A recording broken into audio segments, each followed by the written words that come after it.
దేవుని ప్రియులకు శుభములు. ఈ దినమందు దేవుని వాక్యాన్ని చదువుకుందాము.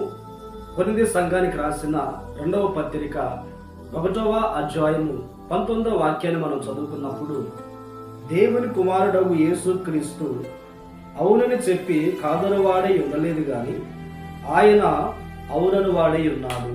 ప్రియ దేవుని బిడ్డలారా, మనం ఆరాధించే సర్వశక్తి గల దేవుడు యేసుక్రీస్తు తన ప్రజల నిమిత్తము ఎన్నో వాగ్దానాలు ఆయన చేసి ఉన్నారు. వాగ్దానములు అవునని చెప్పి కాదని వాడి ఉండలేదు కానీ ఆయన అవునని వాడి ఉన్నాడు. కొన్ని సందర్భాలలో మనము ఇతరులకు ప్రమాణాలు చేస్తాము, నిలబడలేక తప్పిపోతాము. అవును చేస్తాము అని చెప్పి చేయలేని పరిస్థితుల్లో కొన్ని సందర్భాల్లో మనం నడిపించబడుతూ ఉంటాము. కానీ దేవుడు ఒక్కసారి నేను ఈ కార్యం చేస్తాను అని ఒక మాట చెప్తే ఆ మాట ఖచ్చితంగా చేయుటకు ఆయన శక్తిగల దేవుడే ఉన్నాడు. యాకోబు గారి యొక్క జీవితాన్ని మనం గమనించినప్పుడు, తండ్రిని అన్నను మోసము చేసి అరణ్య ప్రదేశంలో ప్రయాణం చేయించున్నప్పుడు రాత్రి వేళ సమయమందు తల క్రింద ఒక రాయి పెట్టుకొని పండుకున్నప్పుడు కలలో దేవుడు ప్రత్యక్షమే మాట్లాడతాడు. దేవుడు అక్కడ యాకోబుతో వాగ్దానాలు చేస్తాడు. నేను విస్తరింప చేస్తానని, మరలా నీ తండ్రి ఇంటికి తీసుకుని వస్తానని దేవుడు చెప్పి అలాగునే దేవుడు ఆ కార్యాన్ని నెరవేరుస్తాడు. నిజమే కదా?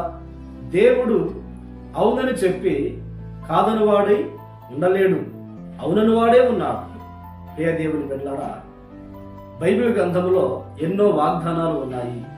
అవన్నీ కూడా క్రీస్తునందు అవునని ఉన్నాయి. ఆ వాగ్దానమందు మన విశ్వాసం ఉంచగలిగితే, మాట ఇచ్చిన దేవుడు నమ్మకమైన వాడు అని మనం ఆయనందు విశ్వాసం ఉంచి ఆత్మీయ జీవితంలో కొనసాగితే నిశ్చయముగా ప్రతి వాగ్దానము మన జీవితంలో దేవుడు నెరవేరుస్తాడు. ఒక సందర్భంలో కనాను స్త్రీ ప్రభు దగ్గరికి వచ్చి తన కుమార్తె మరణకరమైన రోగంతో బాధపడుతున్నప్పుడు దేవుణ్ణి వేడుకొనగా ఆయన ఆమెతో అంటారు, అమ్మా నీవు కోరినట్టే జరుగునుగాక అని ప్రభు చెప్తారు.